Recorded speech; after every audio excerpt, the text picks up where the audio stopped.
Hello, Accelerated Organization. This is Joel Gandara. Bear with me. This is multiple attempts. I've had some technical difficulties, but I think we've got it under control now.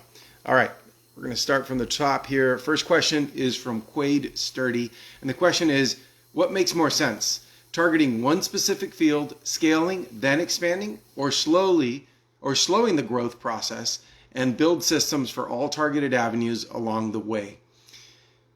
Here's some background to that. I intend to scale my company to operate across many facets of construction. I'm new to scaling businesses, so your experience will be of great assistance. I'm unsure whether it is smarter to learn all the avenues I wish to pursue from the start, or start with a direct focus, then expand as we scale. Extra info. My thoughts are, the more we keep in-house, the more numbers we can pull. However, that entails more risk as I need to employ a much larger team. Focusing has benefits of building a reputable name in said field. However, this will cause lost time learning the other fields. Absolutely, Quade. It's hard to learn everything. I've realized I'm not going to learn everything that's out there ever. It's better to be focused and good at a few things and then getting assistance wherever you need on the other side. So I understand in construction, you're able to be the general contractor and then sub out other people, other companies to do the other parts of the work. And I think that's a pretty good setup. So here are some of my thoughts on that. The book, Who, Not How, I think it's Dan Sullivan, talks a lot about that and how you don't have to be all things. You don't have to learn, because you said there, learning all kinds of different things. It'll take a lifetime to learn all kinds of trades. So why not find the people who can do those things, who can maybe shortcut you into getting that? But if you become really good at one thing and you get known for that and you've carved out a niche, and a niche, in my opinion, is a lot better than trying to be all things to all people. I don't know that you would be the best. If, let's just say this was residential construction and I had a project to build an extension on my house, I don't know that you'd be the best electrician, plumber, structural engineer, every single thing that goes into building a house. But if you convinced me that you were good enough to handle the project, that would interest me more personally. So I don't know the ins and outs of construction to give the most exact wording, but I like being good at one thing, and then over time start realizing, okay, what's the next thing I can attack? But if you grow and become good at that one thing, I think that's a pretty good start. Next question is from Sam Nikah. How do I go about selling 6 types of earrings online? After much thought, I decided to order 6 different types of earrings in bulk and want to sell them online using Shopify. What is the best way to go about this? I think I should focus on marketing strategies mostly, but any help is appreciated. Well, Sam, just keep in mind, you're ordering these earrings in bulk. That means probably there are others selling the exact same thing. So they're not special in that you didn't create them. They're not your brand. You're not really building a brand. But this is a great exercise to start selling online and start learning what works and what doesn't. My initial thought are influencers. If you can get folks who have a following, then you're going to tag on to their following. Maybe you get people who have 100,000, a couple 100,000 followers. They might not even charge you. They might just receive the earrings for free and post and hopefully send their followers to your website. First of all, to follow your Instagram or TikTok or whatever you've got, but then also to go to the website and buy from you. And as you do this, here's where I think some people forget, but it's really important to capture data from customers so that you can market to them. With my websites, we do pop-ups that'll offer them like, here's a 20% off if you give us your cell phone number and we'll text you the code, right? So instantly we have their phone number. And then another pop-up will come up and say, here's 25% off actually if you'll give us your email, and we'll email it to you. Now we've got both of those data points and we get to advertise to you on both email and text until you unsubscribe. But in the meantime, we'll hit you up with more promotions over the coming years and sell you a lot more products. So just think of it that way. This is an exercise. You're just testing with these 6 items. It could be 100, a year from now, you could be a big earring reseller. You could start creating your own earrings, but just look at it this way. Whatever you're doing right now are all tests. Don't get frustrated. All tests do not work. Most tests fail, but you're learning from the experience. So do that, see what happens. And I hope you listen to the rest of this, because there's another question that's going to help out, I think, here. Actually, it's the very next question. It's from Rohit Gupta. Rohit, what are the best or most necessary apps needed for a Shopify store? See that, Sam? That's a good question too. We just created our online store with Shopify and realized there's a lot of apps. Not sure which ones are most needed to have a successful business. Okay. I actually wrote I answered these with quick notes this morning, but now I'm accessing it on a different computer because I had a little bit of technical difficulties. So I don't have them all in front of me. I might miss one or two, but I'll tell you what we use, and really, they're so important. Number one, we use Klaviyo for email. If you're in a service-based business and you just need to send a newsletter, a basic newsletter, you can use MailChimp, Constant Contact, any of those.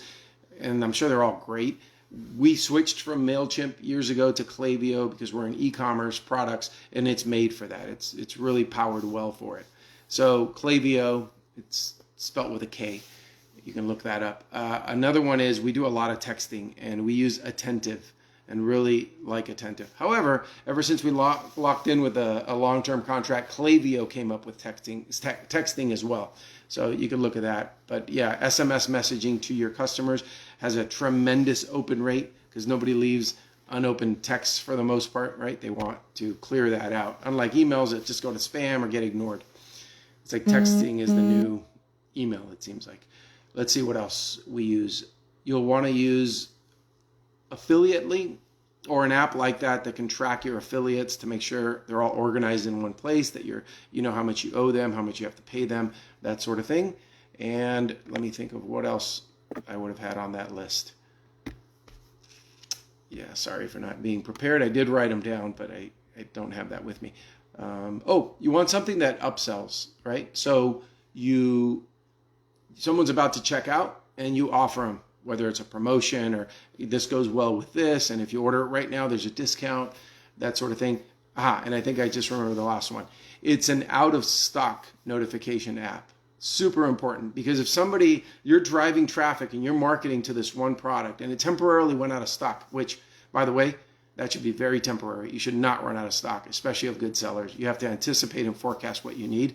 You do that through an algorithm to know how much you have on hand, how long it takes you to get it, and make sure your reorders happen before you get to zero so that it arrives. But let's say it happens. You have a great seller, it's doing better than you expected, and you run out of stock. And now you've driven traffic that you've paid for to get to that item, and you're out of stock. That's horrible. You can't sell air, and it costs you to bring people there. So at least have that notification that people can click, notify me when it's back in stock. And the moment you restock that item, let's say you got 100 of them coming in, boom, 80 emails might go out to those 80 people who wanted to be notified, and you might sell it out again. So it's a marvelous thing. In that case, you just order more than 100, right? So you don't run out of stock again. All right, next question is from Martina Zverinska. Question is, what sort of strategy do I have to do to achieve my target for this month to reach 2,500 points? Last minute goal. And here's a background to it. I'm in Herbalife marketing and personal training industry all online. This month, my goal is to get to, or even better than 2,500 points, which seems like a mission. Been messaging people, adding people on social media, Facebook and Instagram, but not having much luck. I'm determined, but how else efficiently to attract and sell my nutrition programs? All right. If you believe that your nutrition program is life-changing and it's the best thing that's out there, and I really hope you do, because if you don't, find something else to do. But if you really believe that, then I think you should have testimonials where people are going to share how well this has worked for them. And you know what people love? Before and after pictures, right? Show fat and sloppy and not smiling and pale, and then, right, it's a typical thing, and then it's lean and beautiful and tanned and smiling and the hair's done.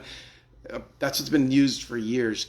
As a kid, I remember watching in the summer infomercials or commercials on TV, and it would always be like a bald guy. And then the next picture, he'd have the most beautiful hair, and it was Hair Club for Men. That captures your attention because you see the difference, that delta in one picture to the other.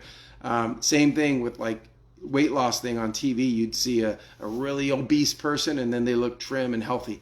So if you have something like that, I don't know. Do you have enough clients that you could share that?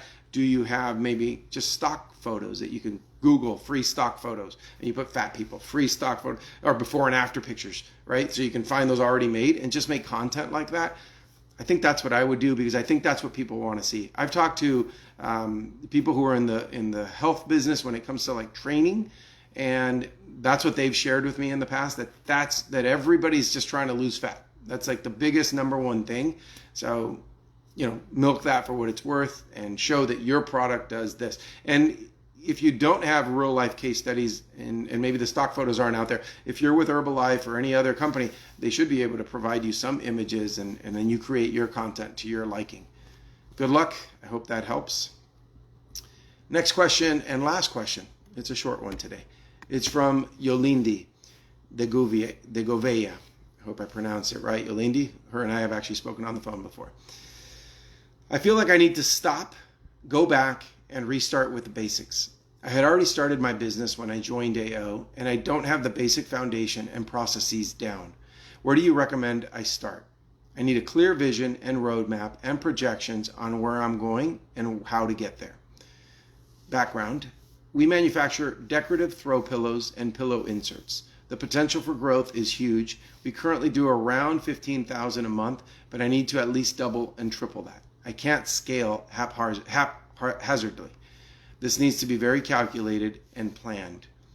Yolindi, I couldn't agree with you anymore. I work with companies where I'll go in to consult or coach with them, and you wouldn't believe the size that they have and the disorganization that they have. I know someone who I've worked with who does over $50 million a year, nets about $5 million a year. Great business, right? However, when you go into the operation, you realize it's full of manpower instead of efficiency through systems. It's a lot of papers, like literal papers, instead of tablets and laptops and things where data could be kept in a safer place than printed on paper. And it's a lot of double and triple checking and major inefficiencies. And I'm not good at very many things, but I am an efficiency expert. That business drove me nuts. I worked with him for about 6 months. I'm very good friends with the owner now, but we're not working together.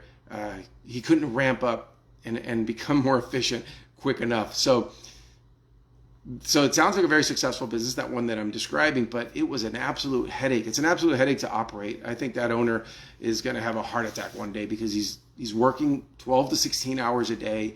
It's a lot of repetitive stuff. So you're on the right track. I think that you're young enough and early enough in business that you can still fix this before you get too big. It's the example. I actually learned this in Sunday school when I was a kid.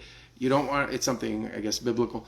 You don't want to build a house on sand, right? You want to build it on rock, because it's going to be a much better foundation. And if one day your house becomes one story, then 2 story, then 3 story, and you build it up like your business should be doing, you definitely don't want to be on sand. And that early foundation is what's important, because it could be sand, and you don't want that. Because what works for a small 2-person, like in your case, it's a daughter and mother business, what works today for you guys is fine. What happens when you grow and you have 4 employees? How are you going to function under that criteria that you've set up that works perfect for 2 people who can communicate all the time? But now employees have to kind of have a path. And if that's not drawn out and clear, you're going to get very frustrated and things are going to go wrong. My suggestion, and it's not because I'm a coach, is hire a coach. It doesn't have to be me. It could be anybody. AO's got a lot of great ones. But get someone with an outside perspective who's already grown businesses and has had success to show you some basic things. And the best way I think that should be approached, at least the way I do it, I don't know how every other coach does it, is, hey, I want a day in the life. I want to see the process. Show me from the moment an order comes in, what's the next thing and the next thing and the next thing. And someone who's very good at that can start streamlining those things so that they flow through. The other thing is, imagine that one day, because this is what I used to do, when it was me by myself in a spare bedroom in a little condo, packing 30 orders a day, and just, that's all it was. I would always think, one day I'm going to have a person packing. One day I'm going to have a person picking. One day I'm going to have a person who does all the shipping. I'm going to have all of that. So let me start setting the structure up today so that I'm ready for the day that comes. Because if it was the Joel show, I would have bombed, right? It's not about me. It's not about my one way of doing it. It's like, what's the most efficient way? How can I share these responsibilities, and how can we scale that way? So get someone to help you start at the bottom with all those basics that I said, doing it all the right way, and with the possibility for growth. Because I think it's bad when you do it one way today and then you got to completely redo it because now you're at 3 people. and then 4 people, and then redo it because you're at 5 or 6, right? So something important that I've been seeing and sharing with some companies that I've been working with is that I recently read about how a manager could be a phenomenal manager. Let's say that you have this manager. She runs a department with 6 people, and she's the absolute best manager you've ever seen. Her department runs better than anyone's. And all of a sudden you have growth, and that manager is now responsible for 12 people. And the expectation would be, well, she should be phenomenal with 12. She was great with 6, right? But it doesn't always happen that way. And here's why. If that manager has been plugging holes, the holes that her subordinates, her employees are creating, and she's really good at going in and fixing them for them, then that's great. She can handle 6. The moment you get her to 12, that's not going to work because she can't be in 12 places. There's not enough hours in the day to fill all those holes that those employees are doing. But then they bring in a new manager, and that new manager is phenomenal with 12. Right? Not because that person can cover more ground, but simply because they start setting better systems in place so that the employees don't need as much help, right? Or you create better leaders in those employees. And that's a big thing. I've been talking about that lately with a lot of clients. It's create leaders. You don't want subordinates. You don't want people that just take orders. You want people, and there's a whole process to that, right? So when you have an employee has an issue, and this is coming, Yolindi, because you're at $15,000 a month. It's you and your daughter. You want to scale. It sounds like it. You're doing well. You're going to need, this will make more sense when you get there. But for anyone else who's listening, if an employee comes to you with a problem and you just give them the result, the fix, you're actually not strengthening that employee. You're not creating a leader. And guess what happens next time there's a problem? Oh, Shirley or Sean or Abraham or Quaid or Yolindi, you're going to solve it for me. Yeah, I go to them because they solve it for me. All you're doing is creating a mess. You're going to start resenting your employees. You're going to think you're surrounded by idiots, which, by the way, a very successful entrepreneur that I coach, $7 million a year business, very profitable, great. He was telling me that when I started coaching him at the beginning. I'm just surrounded by idiots. They're all idiots. What he was doing was being a babysitter all day, fixing problems for everyone. But he wasn't building leaders. I think he's gotten better at that now. But it's, okay, great, you have that problem. Let's talk it through. What do you think the solution is? Let them come back to you with solution. And then you don't say, yeah, that's perfect, or no, that's bad. You say, okay, explain that one to me. Do you think that's what you need? You need 2 people on that team to handle that? Explain that to me. And let them talk it through it. Most people have the answers in here. They just need to have it coached out of them. And then it's theirs, and then they own it really well. So I went off on a tangent on growth and leadership development, but yeah, Yolindi, I believe you're at a point where you need a coach to help you set that up. And if anyone else is in that situation, talk to Sean Thomas at AO and see what he thinks about that. I think he would agree that in situations like that, you probably need to be coached to make sure you set this up for success. All right, guys, thank you very much for joining me. I hope you have a great day. Thank you.